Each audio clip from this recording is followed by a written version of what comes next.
Assalamualaikum warahmatullahi wabarakatuh. Waalaikumsalam warahmatullahi wabarakatuh. Selamat pagi dan salam sejahtera bagi kita semua. Perkenalkan, nama saya Diki Fatur Rahman, NIM 200604801. Saya di sini sebagai moderator kelompok 3 yang akan membahas anabolisme dan katabolisme. Sebelumnya saya ingin menyapa anggota kelompok 3. Ada Isnamuti Atusalma. Halo. Halo. Ada Lulu Sandira. Halo Diki. Ada Tasya Salsabila. Hai. Kemudian ada Citra Najwa Fadila. Halo. Ada Bagus Kukuh Priyambada. Halo, Pren. Ada Fitria Dewi. Halo. Dan ada ketua yaitu Amelia Amanda. Halo Diki. Ada Violita Dian. Ya, halo. Dan yang terakhir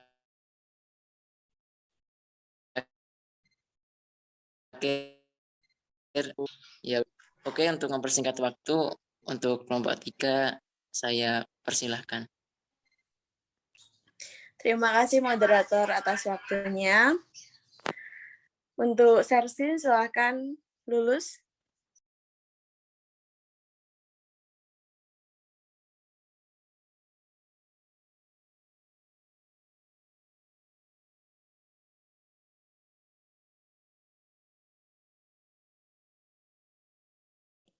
Apakah sudah terlihat, teman? Sudah.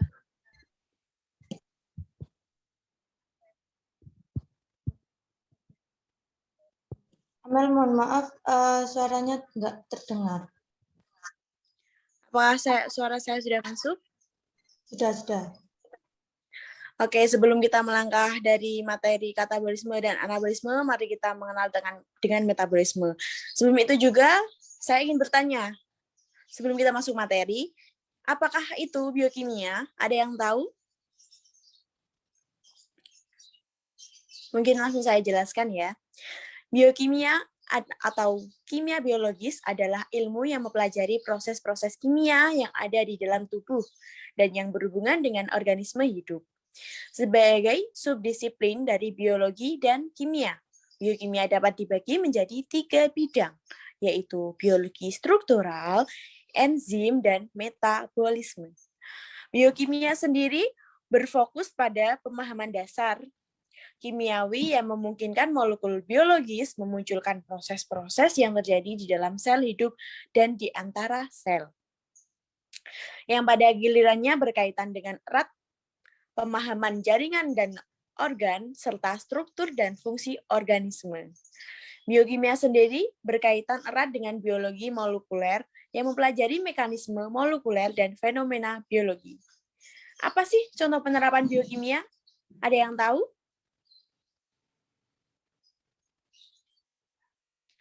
Mungkin langsung saya jelaskan ya. Temuan biokimia diterapkan terutama di bidang kedokteran, nutrisi, dan pertanian. Dalam pengobatan, ahli biokimia menyelidiki penyebab dan penyembuh sebuah penyakit. Ilmu gizi mempelajari bagaimana menjaga kesehatan dan kebugaran serta pengaruh dari kekurangan gizi. Di bidang pertanian sendiri, ada ahli biokimia menyelidiki tentang tanah dan pupuk.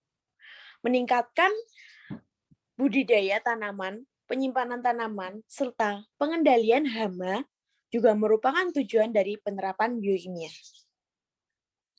Sebagian besar biokimia berhubungan dengan struktur fungsi dan interaksi makromolekul biologis, seperti protein, asam nukleat, karbohidrat, dan lipid. Molekul-molekul ini membangun struktur sel dan melakukan banyak fungsi yang berhubungan dengan kehidupan. Next. Nah, metabolisme sendiri, apa itu metabolisme? Metabolisme sendiri dibagi menjadi dua, yaitu katabolisme dan anabolisme. Aku kasih penjelasan tentang metabolisme. Metabolisme sendiri diambil dari bahasa Yunani, yaitu artinya perubahan, yaitu seluruh reaksi biokimia yang bertujuan untuk mempertahankan kehidupan yang terjadi di dalam suatu organisme. Reaksi kimia terjadi akibat interaksi spesifik secara teratur antara molekul-molekul di dalam lingkungan sel beserta dengan perubahannya. Sel akan berhenti bekerja jika metabolisme sendiri tidak berlangsung di dalam tubuh. Metabolisme juga berperan melakukan detoksifikasi. 3 tujuan utama metabolisme yaitu mengkonversi makanan menjadi energi untuk menjalankan proses pada tingkat seluler. Mengkonversi makanan atau bahan bakar menjadi bahan baku penyusun protein, lipid, asam nukleat, dan berbagai jenis karbohidrat, serta mengeliminasi limbah dari metabolis. Reaksi kimia pada proses metabolisme terbagi atas beberapa lintas metabolis, di mana satu senyawa dapat berubah melalui beberapa proses menjadi senyawa lain. Tiap proses difasilitasi dengan enzim yang bersifat spesifik. Jenis reaksi yang terjadi dalam proses metabolisme terbagi atas dua, seperti yang ada di layar, yaitu katabolisme dan anabolisme. Berikut penjelasan tentang anabolisme dan katabolisme. Silahkan.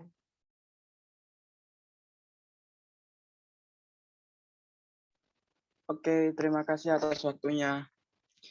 Sebelum saya jelaskan, teman-teman di sini ada yang sudah tahu atau sudah pernah mendengar tentang anabolisme? Mungkin untuk mempersingkat waktu, Bisa langsung dijelaskan. Langsung saya jelaskan apa itu anabolisme. Anabolisme atau disebut juga dengan asimilasi merupakan suatu proses penyusunan senyawa kimia yang sederhana ke senyawa kimia atau molekul yang lebih kompleks. Senyawa kompleks tersebut biasanya disebut juga dengan senyawa makromolekul. Makromolekul yang terbentuk dapat menjadi asam nukleat, lemak, karbohidrat, serta protein. Anabolisme terdiri dari 3 tahapan dasar, yaitu produksi prekursor seperti asam amino, monosakarida, dan nukleotida. Aktivitas senyawa-senyawa menjadi bentuk reaktif menggunakan energi dari ATP dan penggabungan prekursor tersebut menjadi molekul kompleks, seperti protein, polisakarida, lemak, dan asam nukleat. Selanjutnya, hasil-hasil dari anabolisme berguna dalam fungsi yang esensial. Hasil-hasil tersebut misalnya glikogen dan protein sebagai bahan bakar tubuh, asam nukleat untuk pengopian informasi genetik. Proses anabolisme bisa terganggu bila ada masalah pada hormon yang terlibat di dalamnya. Di antara beberapa masalah yang mungkin terjadi pada masing-masing hormon tersebut adalah resistensi insulin. Definisi hormon pertumbuhan atau GHD, kadar testosteron, dan abnormal yang lain-lain. Anabolisme juga merupakan suatu proses sintesis molekul kimia kecil itu menjadi molekul yang lebih besar. Sedangkan untuk katabolisme merupakan suatu proses penguraian molekul besar menjadi molekul kecil. Anabolisme juga disebut suatu proses yang membutuhkan energi, sedangkan untuk katabolisme merupakan proses yang melepaskan energi. Next. Oke, terima kasih. Sekarang menjelaskan tentang enzim dan strukturnya. Untuk definisi enzim sendiri yaitu merupakan senyawa organik berupa protein yang berfungsi sebagai katalis dalam metabolisme tubuh sehingga disebut sebagai katalisator. Enzim adalah biokatalisator organik yang dapat dihasilkan organisme hidup di dalam protoplasma. yang terdiri atas protein, atas suatu senyawa yang berikatan dengan protein, yang berfungsi sebagai senyawa yang mempercepat proses reaksi tanpa harus bereaksi dalam suatu reaksi kimia. Hampir semua enzim merupakan protein. Pada reaksi yang dikatalisasi oleh enzim, molekul awal reaksi disebut sebagai substrat, dan enzim mengubah molekul tersebut menjadi molekul yang berbeda, disebut sebagai produk. Jenis produk yang akan dihasilkan bergantung kepada berlangsungnya dengan cukup cepat dalam suatu area lintasan metabolisme ditentukan oleh hormon. Katalis adalah zat yang menyebabkan reaksi kimiawi dapat berlangsung dan dalam sel mungkin berlangsung ratusan reaksi yang masing-masing memerlukan enzim tertentu. Enzim mengkatalisis suatu sintesis, yaitu pembentukan senyawa kompleks dari molekul sederhana menuju atau mengkatalisis degradasi, yaitu molekul kompleks dirombak menjadi unit yang sederhana dengan cara hidrolisis. Untuk struktur enzim dibagi terdiri atas sisi aktif yang merupakan tempat menempelnya substrat atau senyawa yang akan diubah oleh enzim. Nantinya substrat ini akan mengalami reaksi kimia oleh enzim yang membentuk suatu produk atau hasil reaksi. Enzim di dalam tubuh manusia tersusun atas dua komponen, yaitu apoenzim dan kofaktor. Untuk gabungan antara apoenzim dan kofaktor itu bisa dinamakan sebagai holoenzim. Apoenzim ini merupakan enzim yang tersusun atas senyawa protein dan termasuk jenis yang paling mendominasi dari semua struktur enzim yang ada. Sifatnya labil atau mudah berubah, serta kerjanya dipengaruhi oleh suhu dan pH. Dua, kofaktor. Kofaktor ini merupakan enzim yang tersusun atas senyawa non-protein. Kofaktor enzim juga dapat dibedakan menjadi dua, yaitu kofaktor anorganik dan kofaktor organik. Untuk kofaktor organik itu seperti vitamin, flavin atau hem, dan kofaktor anorganik itu seperti ion-ion logam, magnesium, mangan, dan lain-lain. Logam-logam ini berfungsi sebagai pusat katalisis primer, tempat mengikat substrat dan stabilisator agar enzim tetap berada di posisi yang aktif. Berdasarkan kekuatan ikatannya terhadap enzim, kofaktor organik dibedakan menjadi dua, yaitu koenzim dan gugus prostetik. Koenzim adalah gugus yang ikatannya tidak kuat dan mudah untuk dianalisis. Tugas enzim kofaktor memindahkan zat kimia dari satu enzim ke enzim lain, contohnya yaitu FADH, NADH, dan vitamin B. Sementara itu, gugus prostetik adalah gugus yang terikat kuat pada enzim dan tidak mudah terurai dalam larutan. Enzim dapat membantu mempercepat reaksi kimia dalam tubuh manusia. Enzim itu mengikat molekul yang mengubahnya dengan cara tertentu. Enzim juga sangat penting untuk respirasi, mencerna makanan, mendukung fungsi otot dan saraf, serta masih banyak fungsi enzim lainnya. Untuk enzim sebagai fasilitator hebat kehidupan, mereka dapat menciptakan kondisi yang diperlukan agar reaksi biokimia terjadi dengan cepat. Umum yang digunakan ahli kimia untuk entitas kimia yang meningkatkan kecepatan reaksi adalah katalisator. Enzim adalah katalis biologis yang mengkatalisasi reaksi kimia yang terjadi di dalam makhluk hidup. Sekian penjelasan untuk enzim dan strukturnya. Next.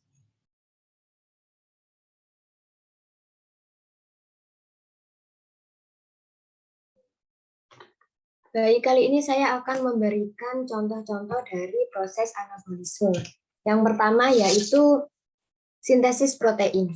Sintesis atau penggabungan protein berlangsung di dalam ribosom, mana protein tersebut dibuat dari mikromolekul asam amino yang diperoleh dari hasil katabolisme yang nanti akan dijelaskan oleh teman-teman berikutnya, di mana protein tersebut berfungsi sebagai enzim Seperti yang disebutkan Saudari Isna sebelumnya, bahwa enzim itu merupakan protein. Dan dan protein juga merupakan struktur pembangun bagi tubuh makhluk hidup. Kemudian yang kedua, sintesis karbohidrat. Karbohidrat sendiri terdiri atas unsur karbon atau C, kemudian hidrogen atau H, dan oksigen atau unsur O. Dan proses sintesis karbohidrat ini berkaitan dengan fotosintesis yang dilakukan oleh tumbuhan berklorofil. Lanjut untuk contoh yang ketiga adalah sintesis lemak. Lemak merupakan komponen yang terdiri atas unsur C, H, dan O seperti karbohidrat. Lemak disintesis dari karbohidrat dan protein melalui asetil-CoA. Secara kimiawi, lemak tersusun oleh asam lemak dan gliserol. Dan proses tersebut membutuhkan bantuan dari enzim lipase. Apabila gliserol ditambahkan dengan 3 molekul asam lemak, maka terbentuklah ester yang disebut lemak itu tadi. Kemudian contoh berikutnya adalah sintesis DNA. Dilansir dari Dictionary of Biology, DNA atau asam deoksiribonukleat merupakan materi genetik yang menentukan ciri fisik dari suatu makhluk hidup. Makromolekul DNA ini tersusun dari basa-basa nukleotida sebelum propembelahan sel. Kemudian untuk dua contoh yang terakhir, kemosintesis dan fotosintesis ini merupakan proses anabolisme yang terjadi bukan di dalam tubuh manusia, jadi di luar tubuh manusia. Yang pertama, fotosintesis dulu. Untuk fotosintesis merupakan suatu proses biokimia, pembentukan zat makanan berupa karbohidrat yang dilakukan oleh tumbuhan berklorofil. Dalam proses fotosintesis ini, senyawa yang terlibat adalah CO2 atau karbon dioksida dan H2O atau air, di mana prosesnya berlangsung di kloroplas dan dibantu oleh cahaya matahari. Yang hasil dari proses fotosintesis ini berupa glukosa atau bahan pembentuk dari karbohidrat. Kemudian yang terakhir adalah kemosintesis. Kemosintesis ini merupakan proses anabolisme yang mirip dengan proses fotosintesis, namun berbeda.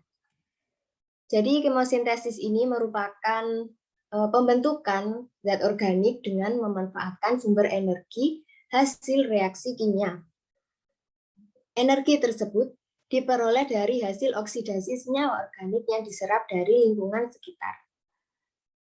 Berbeda dengan fotosintesis yang dilakukan oleh tumbuhan hijau, kemosintesis ini dilakukan oleh bakteri, contohnya bakteri pemisah logam atau Theobacillus sp. Kemudian bahan dasar dari proses kemosintesis ini berupa glukosa, kemudian nitrat atau unsur N, kemudian unsur S atau sulfat dan fosfat, yang hasilnya berupa karbohidrat sederhana dan senyawa lain.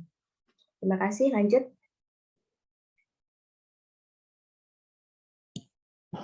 Oke, untuk katabolisme, saya akan sedikit mereview tentang awal tadi untuk metabolisme. Jadi yang sudah dijelaskan oleh Saudari Amel di awal tadi kan metabolisme adalah suatu proses kimia yang terjadi di dalam tubuh makhluk hidup. Nah, metabolisme kan tadi terbagi menjadi dua, ada anabolisme dan katabolisme. Yang anabolisme sudah dijelaskan oleh Saudara Diva. Oke, selanjutnya saya akan menjelaskan tentang katabolisme. Katabolisme adalah proses penguraian ikatan kimia kompleks menjadi ikatan kimia sederhana atau penguraian senyawa organik menjadi zat-zat organik.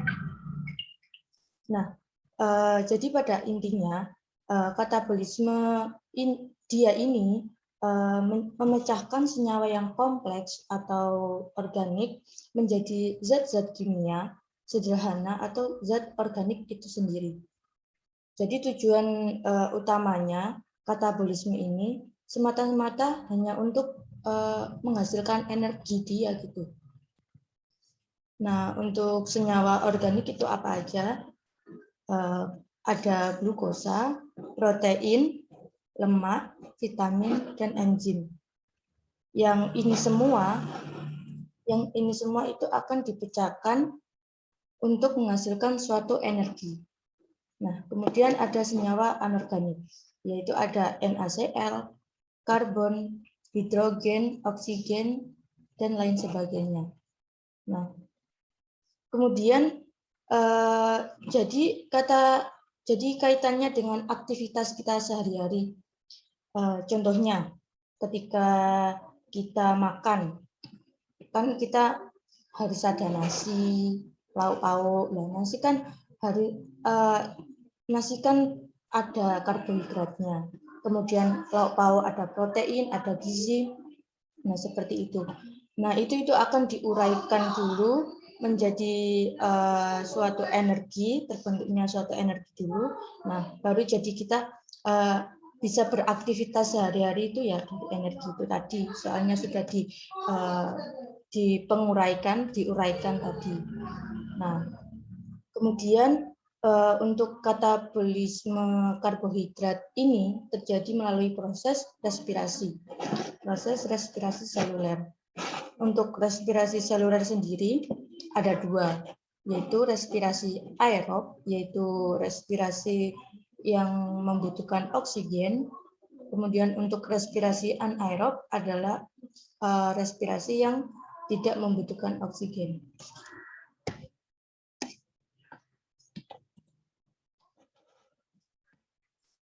Untuk respirasi aerob yang membutuhkan oksigen itu terdapat beberapa tahap.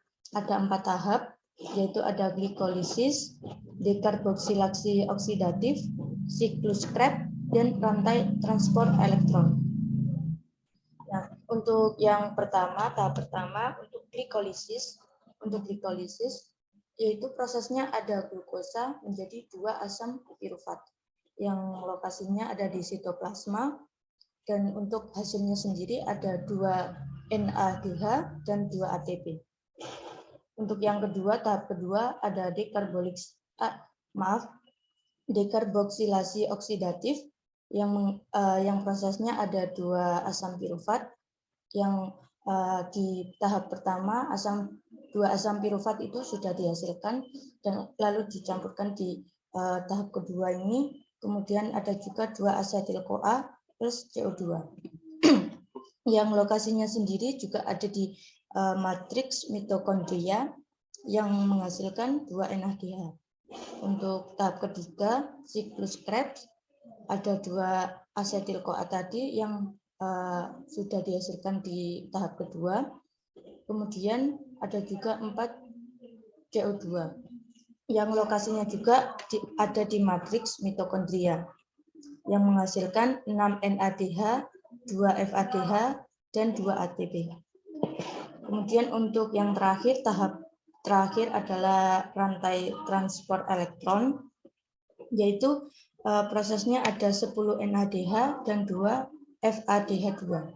Nah, dari 10 NADH dan 2 FADH2, ini kok bisa, prosesnya kok bisa gini Mbak, prosesnya kok bisa gini Lus gitu.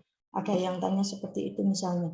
Jadi untuk yang proses 2 FADH dan 10 NADH itu hasil dari proses tahap pertama, tahap kedua, tahap ketiga. Jadi hasilnya dari tahap pertama, tahap kedua, tahap ketiga itu bisa menjadikan proses dari tahap keempat. Kemudian lokasinya juga ada di membran dalam mitokondria. Dan untuk hasilnya, untuk 10 NADH ada 30 ATP, kemudian untuk 2 FADH2 ada 4 ATP. Kemudian 30 ATP itu dari mana sih? Kalau teman-teman belum tahu, 30 ATP ini dari 10 NADH ini, karena 1 NADH itu hasilnya adalah 3. Kalau 10 NADH berarti ya langsung mengalihkan aja 10 kali 3 gitu. Hasilnya 30 ATP. Kemudian untuk yang 2 FADH adalah 4 ATP. Karena bisa 4 ATP adalah FADH 1 FADH 2 hasilnya adalah 2. Kalau 2 kali 2 kan harus 4 ATP gitu. Kemudian totalnya adalah 38 atau 36 ATP yang hasilnya seluruh tahap 1, 2, 3, 4 itu dijumlah jadi totalnya 38 atau 36 ATP. Kenapa kok 36? Kok ini ada 36? Kan ini ada 38 juga. Ya, jadi maksimal hasil dari tahap 1 sampai 4 ini adalah maksimal 38 ATP. Karena 36 ini dua yang lainnya itu masih dibutuhkan di glikolisis. Gitu. Jadi kayak semua dua tadi itu masih ada tujuan khususnya di tahap pertama ini. Entah itu membantu apa lagi, saya belum paham. Tapi setidaknya saya sudah menjelaskan kalau 2 ATP ini masih berurusan dengan tahap yang pertama. Untuk respirasi anaerob yang membutuhkan yang tidak membutuhkan oksigen ada 2 proses, yaitu glikolisis tadi yang di tahap yang di aerob, glikolisis yang menghasil prosesnya juga ada 2 asam pirufat tadi. Nah, asam pirufat tadi glikolisis sendiri juga ada proses dua respirasi anaerob, yaitu untuk pembentukan alkohol atau fermentasi alkohol yang reaksinya juga ada glukosa, kemudian etanol plus 2 CO2 plus 2 ATP. Kemudian contohnya juga ada organisme yang melakukan fermentasi alkohol adalah ragi. Nah, kalian kan juga sudah tahu kan pembuatan ragi untuk tape itu gimana. Nah, seperti itu pokoknya. Terus kemudian untuk tahap kedua glikolisis ini ada pembentukan asam laktat atau fermentasi asam laktat. Yang reaksinya juga ada glukosa, kemudian 2 asam laktat plus 2 ATP. Untuk contohnya sendiri ada bakteri yang melakukan fermentasi asam laktat adalah bakteri asam susu yang menyebabkan asamnya susu. Next.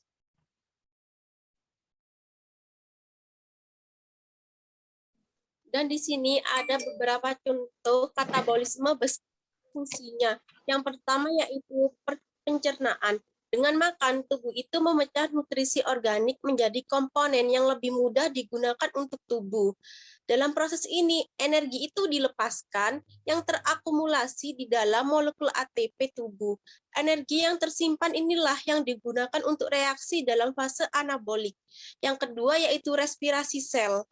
Respirasi seluler terdiri atas pemecahan molekul besar senyawa organik, terutama glukosa, menjadi yang lebih kecil, melepaskan energi yang diperlukan untuk memberi makan aktivitas seluler dan menghasilkan molekul ATP. Dalam respirasi sel, gula atau glukosa diubah menjadi molekul ATP. Molekul ATP ini ditemukan pada semua makhluk hidup. Yang ketiga yaitu fermentasi.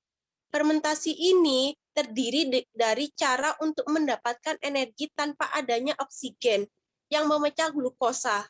Proses oksidasi yang tidak lengkap adalah sel-sel otot melakukan fermentasi asam laktat ketika mereka memiliki sedikit oksigen. Misalnya setelah melakukan latihan fisik, asam laktat yang diproduksi dalam sel-sel otot diangkut oleh darah ke hati, di mana ia dikonversi lagi dan diproses kembali dengan cara normal dalam respirasi sel. Yang keempat yaitu latihan fisik aerobik. Latihan itulah yang mengonsumsi oksigen dan membakar kalori serta lemak. Dalam jenis latihan ini adalah mengendarai sepeda, berenang, menari, atau aktivitas fisik apapun seperti berkita, futsal, senam lantai, dan lain-lain. Dan durasinya sama atau lebih besar dari 20 menit dengan intensitas sedang. Durasi aktivitas fisik sangat penting karena setelah 20 menit aktivitas, tubuh kita itu mengalami perubahan yang sangat dalam. Penggunaan glukosa dan glikogen yang menggunakan lemak untuk mempertahankan kebutuhan energi tubuh. Reaksi kimia yang disebabkan oleh katabolisme memberi tubuh semua energi yang dibutuhkan untuk melakukan aktivitas fisik. Yang terakhir yaitu siklus Krebs. Siklus Krebs ini adalah fase terakhir dari oksidasi dan juga dikenal sebagai siklus asam sitras. Proses ini hadir di masing-masing dan setiap sel makhluk hidup.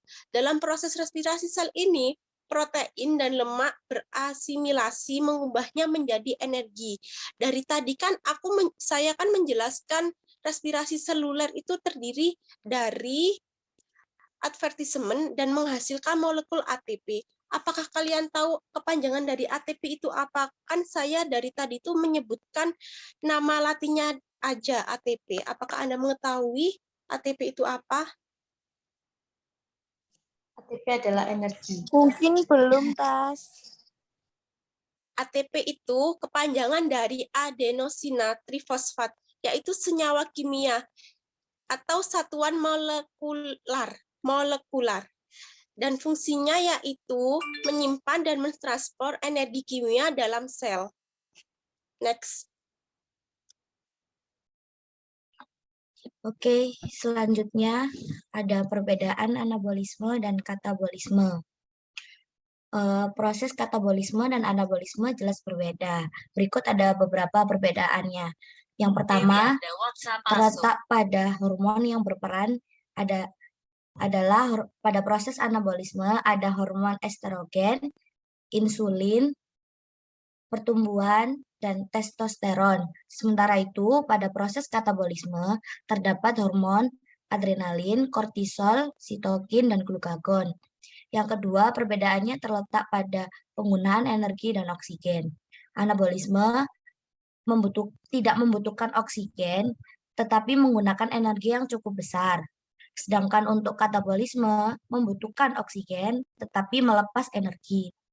Yang ketiga, reaksi anabolisme saat berolahraga dapat membentuk tubuh dan massa otot, sedangkan reaksi katabolisme bisa membakar lemak dan kalori.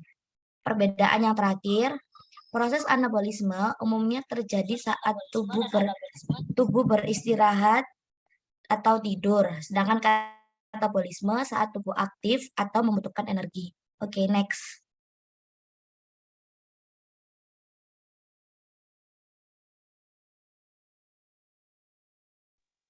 Oke, sebelumnya kita sudah membahas tentang pengertian, contoh, dan perbedaan dari anabolisme dan katabolisme. Sekarang kita akan membahas tentang persamaan anabolisme dan katabolisme. Persamaan ini dibagi menjadi 3. Yang pertama, masuk dalam reaksi kimia tubuh. Baik anabolisme dan katabolisme merupakan reaksi kimia yang terjadi pada tubuh, baik itu manusia ataupun makhluk yang lainnya.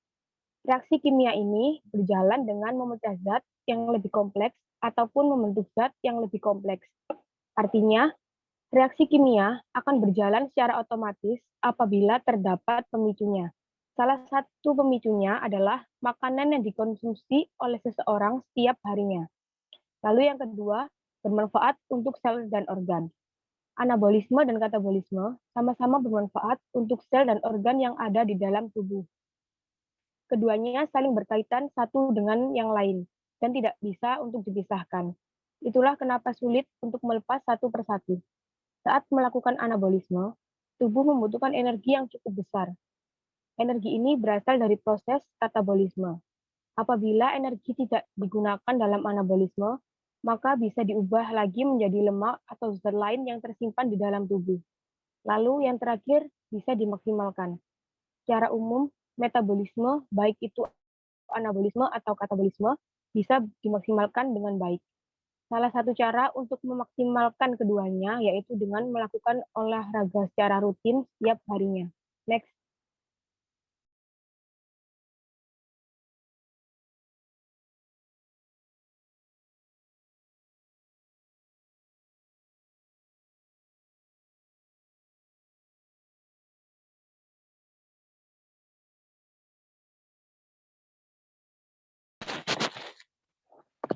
Jadi kesimpulannya yaitu biokimia adalah ilmu yang mempelajari proses-proses kimia yang ada di dalam tubuh dan yang berhubungan dengan organisme hidup.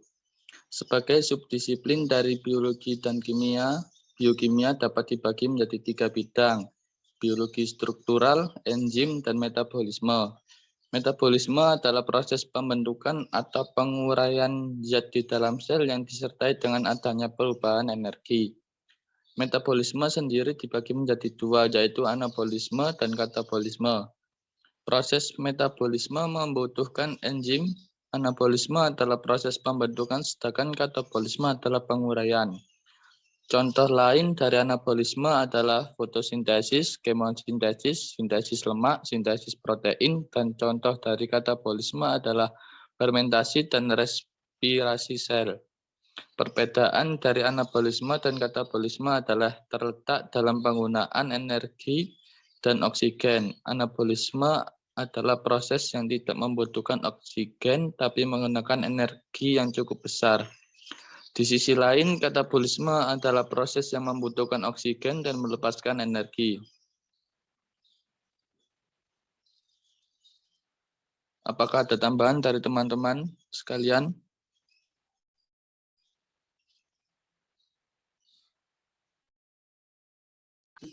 Mungkin izin menambahkan ya dari saya. Tujuan utama mempelajari biokimia itu apa sih, teman-teman? Apakah ada yang tahu?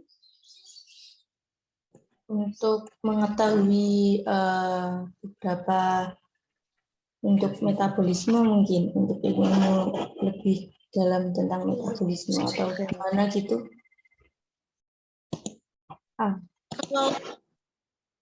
Kalau menurut referensi saya itu untuk mendapatkan pemahaman yang komprehensif pada tataran molekuler tentang berbagai proses kimia yang berlangsung di dalam tubuh makhluk hidup, semua makhluk hidup. Oke, mungkin dari beberapa referensi dari teman-teman, kita bisa ambil sisinya bahwa biokimia termasuk memiliki tujuan utama, yaitu mendapatkan pemahaman tentang kompresif tataran molekul-molekuler tentang berbagai proses kimia yang berlangsung dalam tubuh makhluk hidup. Karena biokimia sendiri berasal dari kata bio dan kimia, yaitu penyatuan antara biologi dan kimia. Mungkin presentasi dari kelompok kita sudah berakhir, kita masuk dalam sesi berdiskusi. Bagaimana teman-teman? Apakah ada yang ditanyakan? Silahkan. Ya, saya ingin bertanya, kan biokimia. Kalau di waktu SMA saya itu, bio itu artinya sendiri. Terus kimia itu artinya sendiri, dan Mbak Amel bisa menjelaskan bio itu apa, kimia itu apa. Biasanya kan berasal dari bahasa Yunani, bahasa Inggris, ini apa, artinya ini apa, gitu. Saya masih belum paham. Baik, mungkin sepengetahuan dari saya, biokimia sendiri kan terdapat dari 2 bahasa, yaitu penggabungan antara biologi dan kimia. Biologi sendiri, kita dulu SMA membahas biologi tentang makhluk hidup dan lain-lain ya. Dan kimia tentunya tentang reaksi-reaksi. Jadi menurut saya, biokimia itu penggabungan antara ilmu yang mempelajari tentang reaksi-reaksi kimia yang terjadi di dalam makhluk hidup. Mungkin itu yang sepengetahuan saya. Mungkin ada tambahan dari Lulu, Citra, Vio, Fitria, ataupun yang lain. Silahkan.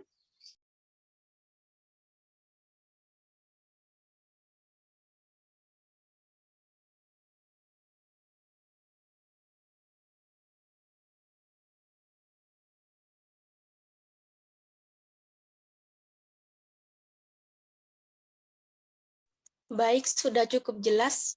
jawaban dari Mbak Amel, dan saya sendiri ingin bertanya sama kalian. Kita kan sekarang ini kuliah online gitu. Tentunya biokimia, biologis, dan lain-lain itu kan nggak pasti teori kan, pasti ada prakteknya, ada eksperimennya. Terus kita itu masih kuliah online.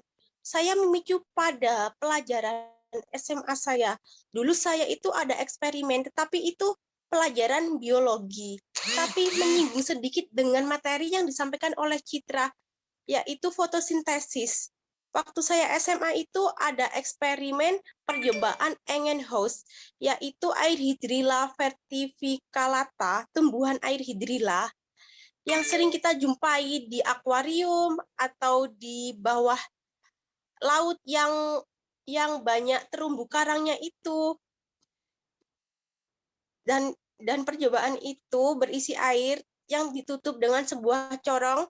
Nanti setelah beberapa menit muncul gelembung gitu. Itu percobaan yang ada di SMA saya. Apakah kalian berbeda atau sama prakteknya apa gimana? Biar kita sharing-sharing eksperimennya. Kalau mungkin Citra bisa masuk atau lulus bergantian ya. Ya, Muti dulu. Saya ingin berpendapat ya, kalau di SMA saya juga melakukan praktek seperti itu, dan tujuannya itu untuk mengetahui apakah benar bahwa proses fotosintesis itu menghasilkan oksigen yang dibuktikan dengan munculnya gelembung-gelembung udara itu, yang mengindikasikan bahwa memang benar fotosintesis itu menghasilkan oksigen. Mungkin lulus, silahkan berpendapat. Kalau saya itu yang itulah kayak kacang terus dikasih kapas terus disiram setiap hari. Itu sama aja atau gimana tuh? Kayaknya enggak ya. Izin masuk ya lulus.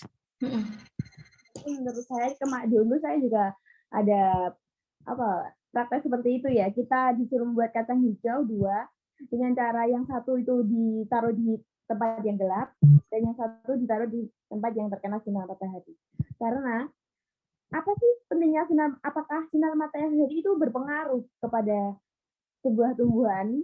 Dan mungkin kalau dulu kita mengambil seperti kesimpulan, kalau misal kita menaruh bunga di jendela ya, terus kanannya itu sinar matahari. Nah, bunganya itu akan mengikuti arah sinar matahari seperti bentuknya gitu ya, kayak dia itu mencari sinar matahari seperti itu. Menurut saya sinar matahari itu juga sangat penting dalam proses seperti fotosintesis. Seperti itu. Terima kasih. Kalau di SMA saya itu percobaannya itu ada 2 kali kan oleh Amel sama yang disampaikan oleh Citra. Jadi sama-sama eksperimen tentang 2 bahan tersebut. Tapi Mbak Amel, saya mau bertanya sama Mbak Amel ya. Dulu saya pernah melakukan 2 percobaan. Yang pertama di tempat gelap, yang kedua di tempat yang ada sinar mataharinya. Yang di tempat gelap itu saya memakai kapas dan biji-biji seperti kedelai atau jagung gitu. Yang kedua ya tanah, dikasih biji-biji, dikasih air, itu ditempatkan di tempat yang tidak gelap, yang panas. Tetapi dalam kurun waktu yang sama 14 hari, tumbuhan itu akan tumbuh, tapi tumbuhan yang di tempat gelap daripada di tumbuhan yang tempat terang. Tapi kan di tempat terang itu kan ada sinar matahari yang menghasilkan fotosintesis. Sedangkan di tempat gelap kan nggak ada fotosintesisnya. Bagaimana dengan itu, Mbak Amel? Oke, izin masuk Tasya. Mungkin dari pemahaman saya dari dulu SMA itu permasalahannya kan di medianya. Media menggunakan kapas dan media menggunakan tanah. Seperti itu. Menurut saya, media dengan air dan kapas itu lebih cepat berkembangnya daripada dengan tanah. Seperti itu. Soalnya, menurut saya juga, ini sinar matahari sangat-sangat penting dalam proses fotosintesis. Apalagi dengan tumbuhan. Tumbuhan pasti mencari sinar matahari untuk melakukan fotosintesis.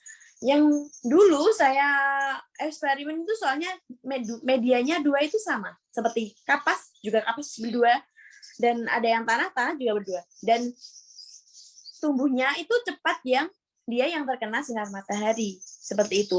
Mungkin memang benar, seperti tumbuhan yang ditanam dengan biji-bijian, saya dalam proses kehidupan sendiri ya, saya juga yang bertanam melon, itu kan melonnya kan ditanam di sebuah baki dulu, terus nanti disemai bibitnya, terus ditutup lagi pakai pasir, dia itu ditutup. Saya pernah tanya, kenapa kok ditutup?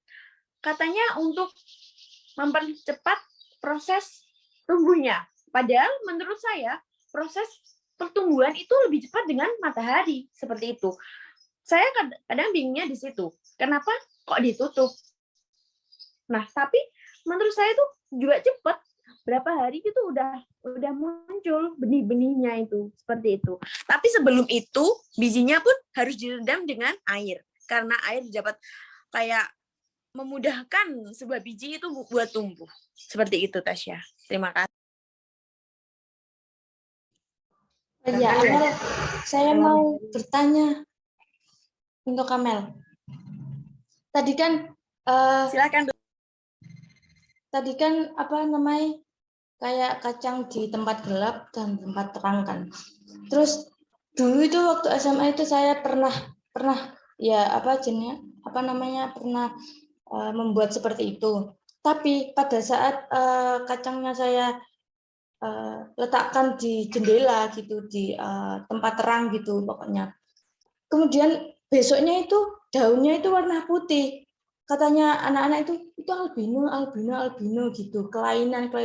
Loh, kok kelainan kok kenapa kok bisa warna putih gitu loh. Jadi lucu gitu loh, Kak. Cuma daun itu yang warna putih gitu. Padahal semua itu warna hijau gitu. Mungkin bisa menjawab itu. Lucu soalnya. Cuma dia tok warna putih gitu. Berarti yang warna putih yang diletakkan di jendela gitu ya? Iya, setiap hari itu Mel, setiap hari kalau pulang sekolah ditempatkan di tempat gelap, terus pada saat pagi hari, pada saat masuk sekolah gitu, masuk kelas gitu dikeluarkan gitu padahal. Kalau menurut saya itu bukan warna putih, Mbak Lulus, warna kuning agak keputihan. Karena daun itu yang dipaparkan dalam sinar matahari itu terdapat klorofil. Dan klorofil itu dipindahkan ke akar, zat karotenoid tetap ada di dalam daun, karena itulah daun bisa berubah-berubah warna. Coba aja kalau di tempat yang gelap, pasti warnanya tetap hijau. Karena semua daun memiliki klorofil. Nggak semua. Semua kayaknya. Ya gitu, warnanya kayak ada kuning putih gimana gitu pokoknya. Gitu. Oh. Berarti kekurangan cahaya gitu. Bukan kekurangan cahaya, Mbak Lulus. Kalau sinar mata, karena daun kita itu ada klorofilnya, di dalam daun itu terdapat klorofil dalam proses fotosintesis. Maka lama-kelamaan akan menjadi kuning atau agak keputihan sedikit gitu. Oh, ya. Ya, soalnya setiap daun itu mengandung klorofil dan mengandung zat hijau gitu ya. Jadi kalau menurut saya untuk pertumbuhan sendiri lebih cepat dengan sinar matahari. Kenapa sih kadang mama kalian kalau menanam bunga sering mana? Nah, itu mempercepat untuk pertumbuhan mereka seperti itu. Ya, terima kasih Amel. Terima kasih tadi. Aku izin masuk beritanya di PPT-mu tadi ya, Lucia. Nah, respirasi aerob. Nah, contoh dari respirasi aerob itu apa sih? Kayak kan respirasi aerob 4 tahap tadi ya, 4 tahap kalau nggak salah. Nah, itu contohnya apa sih? Produk yang dihasilkan itu apa? Kayak misal dari fermentasi itu mengubah apa menjadi apa dan apa menjadi apa, seperti itu, Lulus. Mohon dijawab. Kalau untuk contohnya sendiri itu produk atau gimana? Nah, maksudnya? Iya, produknya. Kalau produknya sendiri itu mungkin itu ya kayak tadi kayak pembuatan ragi itu menjadi tape gitu-gitu, pokoknya itu yang sekiranya itu kayak fermentasi kayak keju gitu. Nah, mungkin seperti itu. Mungkin ada yang bisa menambahkan untuk yang respirasi aerob. Ragi menjadi tape atau singkong dikasih ragi menjadi tape. Iya, maksudnya itu prosesnya ragi itu loh. Prosesnya menjadi tape gitu.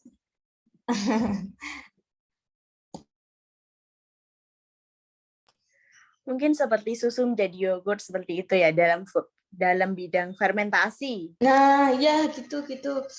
Susah jelaskan. Kedelai menjadi tempe gitu ya. Benar.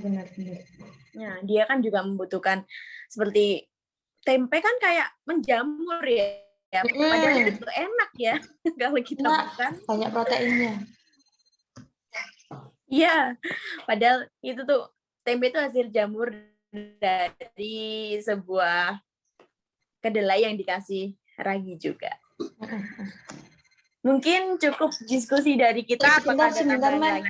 Sebentar. Aku mau tanya untuk enzim tadi, yang pembahasan enzim. Maaf untuk menyela ya.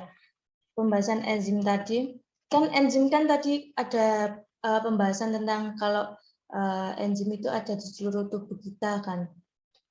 Nah, untuk kalau seumpamanya kita kekurangan enzim di tubuh kita itu akan menyebabkan apa ya?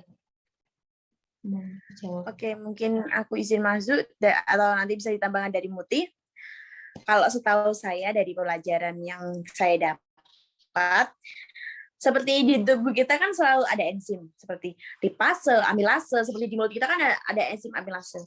Kalau misalnya kita kekurangan dari enzim tersebut, pasti ada gangguan pencernaan dari kita. Kayak misal kalau di mulut kita bisa kayak nggak bisa nelen gitu loh, kayak ya emang ada air liur, cuma pasti dia itu nggak bisa memecah dari makanan apa yang kita dapat untuk melangsungkan dari jalur yang lain, yang seterusnya.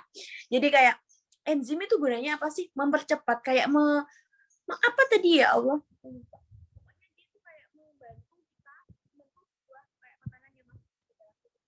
Maaf, nggak kedengeran.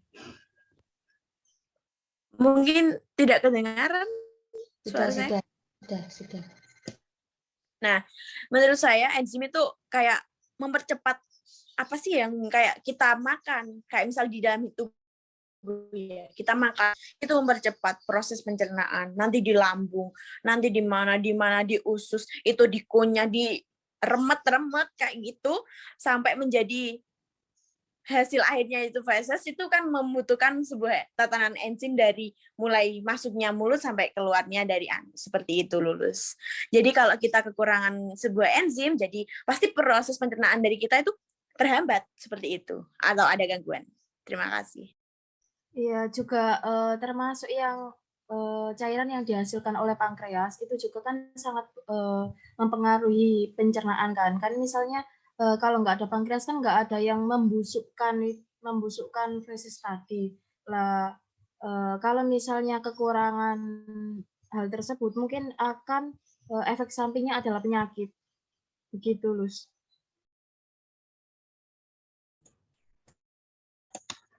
Iya. Oh, paham. Izin juga bertanya untuk PPT-nya punya siapa?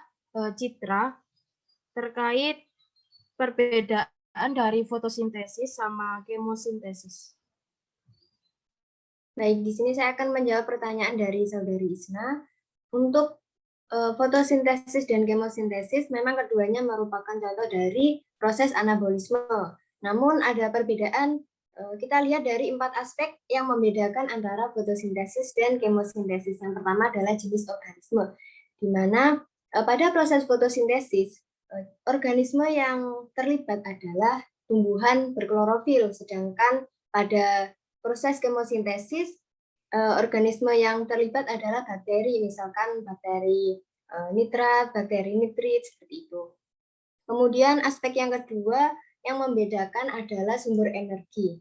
Fotosintesis berlangsung dengan bantuan energi dari cahaya matahari, sedangkan pada proses kemosintesis, sumber energi tersebut berasal dari reaksi kimia berupa oksidasi yang terjadi di lingkungan sekitarnya.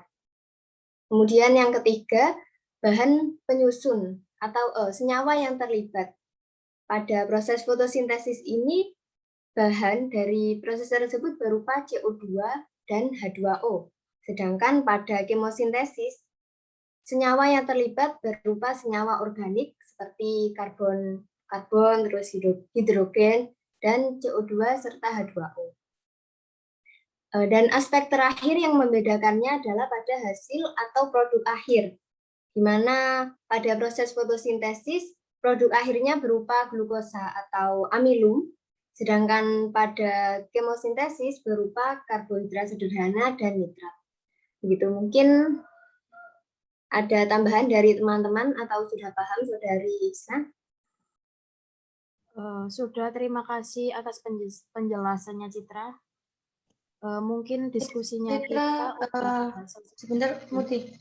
Citra, kalau boleh tanya, apakah kemosintesis dan fotosintesis itu ada persamaan gitu? Kan itu ada perbedaan. Apakah ada persamaan? Ya, untuk persamaannya dari kedua proses tersebut sama-sama contoh anabolisme begitu ya. Kemudian persamaan lainnya adalah dari bahan. Selain perbedaan dari bahan, kan kalau di fotosintesis cuma H2O dan CO2. Kalau di kemosintesis sama, ada H2O dan CO2. Berbedanya pada kemosintesis ini bahan dasarnya juga senyawa organik. Begitu.